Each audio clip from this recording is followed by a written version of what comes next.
Hello and welcome on this platform. Je suis l'homme le plus noir de la terre. Appelez-moi Sa Majesté Sénateur Cletus Lonzé. Ah, c'est bien ce qui se passe. Quand on demande aux gens de ne pas provoquer russe, oh, la Russie est faible. La Russie a l'économie, le PIB de la Russie, c'est comme le PIB de l'Espagne. Le PIB de la Russie, c'est comme le PIB de l'Espagne. Et après, on voit les chiffres.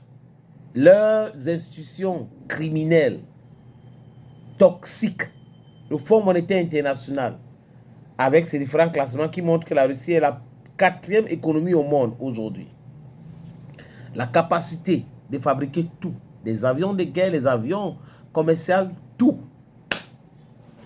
Et on a regardé des vidéos des heures et des heures sur les plateaux de télévision en France, moi en Allemagne aussi, au Royaume-Uni, where they were talking about Russia, in America, where they're talking about Russia. Don't like tous ces pays in America, they talked about Russia a lot, and when Joe Biden was the president, Russia is going to fall. Russia has a weak economy. In the United Kingdom, will fall. Russia has a weak economy.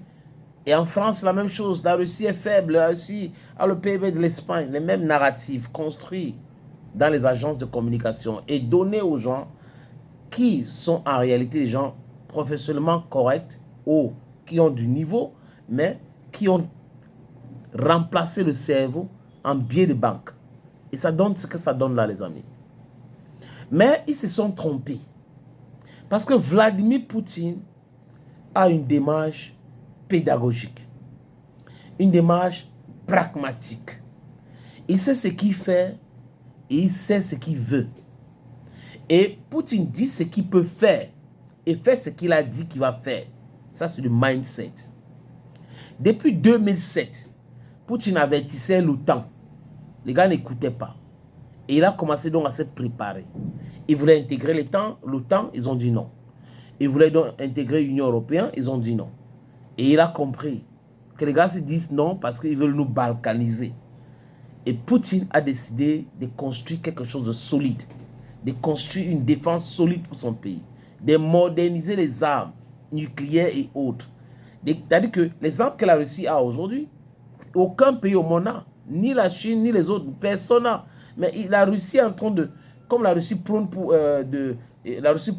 la multipolarisation du monde aujourd'hui, la Russie est en train de transférer cette technologie à... Les Iraniens ont les Coréens du Nord et la Chine. Ils sont en train de travailler en étroite collaboration parce que la dangerosité de l'OTAN et des pays occidentaux fait en sorte que les autres devraient se préparer. Vous voyez, il a été méthodique. Même la diplomatie, il a fait du grand work. Et en 2014, quand il y a un coup d'État, il déclenche les hostilités. La Crimée est prise après le Donbass et tout. Et après, on signe les accords de Minsk, Hollande et Merkel. C'est dit, ok, non, bon, nous, après, non, on ne veut pas respecter cela. Il faut qu'on paie un peu de temps pour armer l'Ukraine. Donc, dans leur petite tête, ils pensaient qu'ils étaient trop forts. Voilà donc Zelensky qui voulait donc signer un traité, ou une traité, je ne sais pas comment on dit ça, de la neutralité permanente. Après, Boris Johnson est arrivé. Je coupe les histoires, les amis, que vous comprenez. Non, on va vous donner les armes, on va battre la Russie, tu n'as pas besoin de faire ça, ne signe pas ce document et autres. Zelensky, à l'heure où je vous parle, est en train de pleurer comme un bébé. Sa femme avait dit que les Otaniens ont trompé son mari pour le lâcher après. Il n'a pas compris ça. Les services secrets britanniques, les services secrets britanniques, les services secrets, MI6, les services secrets français, allemands, ont planifié les attentats en Russie. Donc, les gars, la guerre conventionnelle les a dépassés. Ils entrent maintenant dans la guerre asymétrique. On va envoyer les camions, les drones et tout ça là, on va bombarder, on va attaquer la flotte des avions stratégiques russes et autres. Ils ont fait ça. Et ils ont intitulé cette opération Toile d'araignée, Spider Web. Erreur.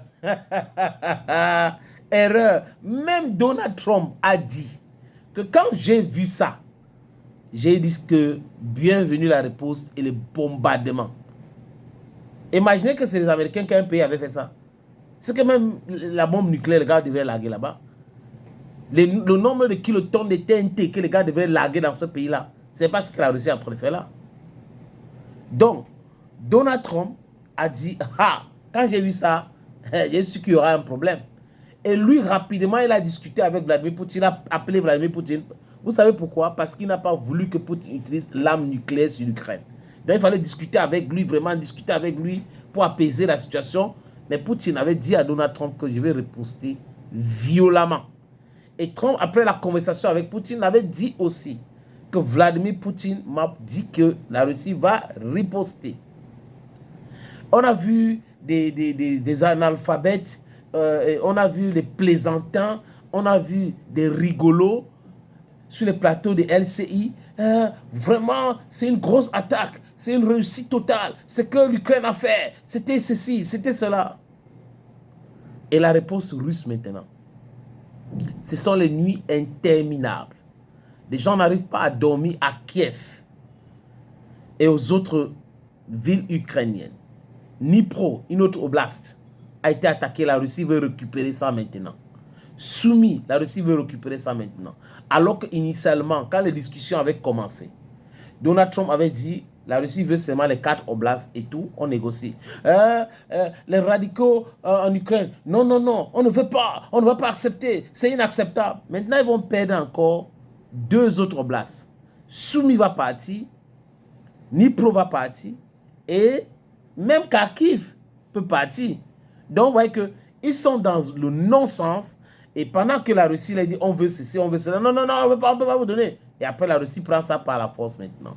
Et les bombardements que Poutine est en train de pratiquer en Ukraine maintenant, les amis, c'est la magie seulement.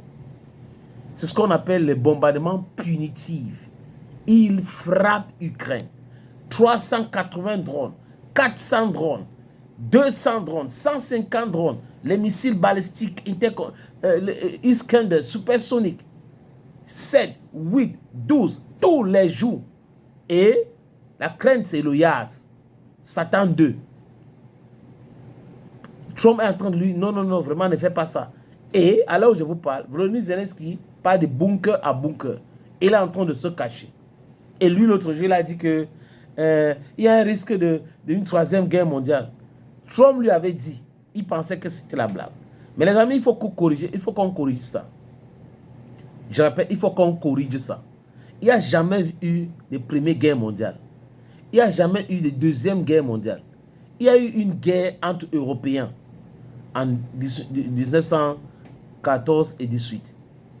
Il y a eu une autre guerre entre les Européens en 1945 qui s'est terminée en 1945 là. Donc, quand les gars là parlent de la 3e guerre mondiale, il faut qu'ils parlent de la guerre entre eux là. Ça ne nous concerne à rien. Vous allez faire la guerre là vous-même. Quand vous dites, vous comprenez. La Russie, c'est pas l'égal de l'Ukraine. Hein. Il faut respecter le respect. Thank you, friends. Arongomi.